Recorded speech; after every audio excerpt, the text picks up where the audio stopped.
গাড়ির ইঞ্জিন গরম থাকলে সেই সময় যদি পেট্রোল বা ডিজেল নেওয়ার জন্য থামে, তখন অবশ্যই গাড়ি থেকে নেমে যাবেন, না হলে ঘটতে পারে বড় একটা দুর্ঘটনা। আসসালামু আলাইকুম।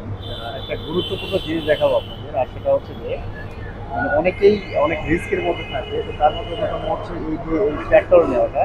সো দেখতেই পাচ্ছেন তারা কিন্তু পেট্রোল নিচ্ছে আর গাড়িতে কিন্তু একদম পুরো গাড়িতে যাচ্ছে। যদিও আমি এই গাড়িতেই ছিলাম, বাট এই ভিডিওটা করার একটা উদ্দেশ্য সেটা হচ্ছে যে আপনারা যখনই এই গাড়িতে তেল ভরে না কেন অথবা পেট্রোল নেয় না কেন, তখন যদি নেমে পড়বেন। কারণটা কি জানেন?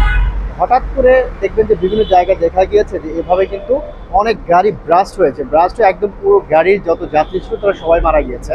সো এটা একটা মনে করি যে একটা সতর্কমূলক একটা ভিডিও এবং অনেক হেল্পফুল একটা ভিডিও। তো আপনারা চেষ্টা করবেন সবাই যাতে এরকম কোনো সময় অবশ্যই আপনার গাড়ি থেকে নেমে আসবেন, ঠিক আছে? যেমন আমি নেমে এসেছি, জাস্ট আমি ভিডিও করার উদ্দেশ্যে আসি নাই, আমি সবাইকে সতর্ক করার উদ্দেশ্যে এসেছি। সো ভালো থাকবেন।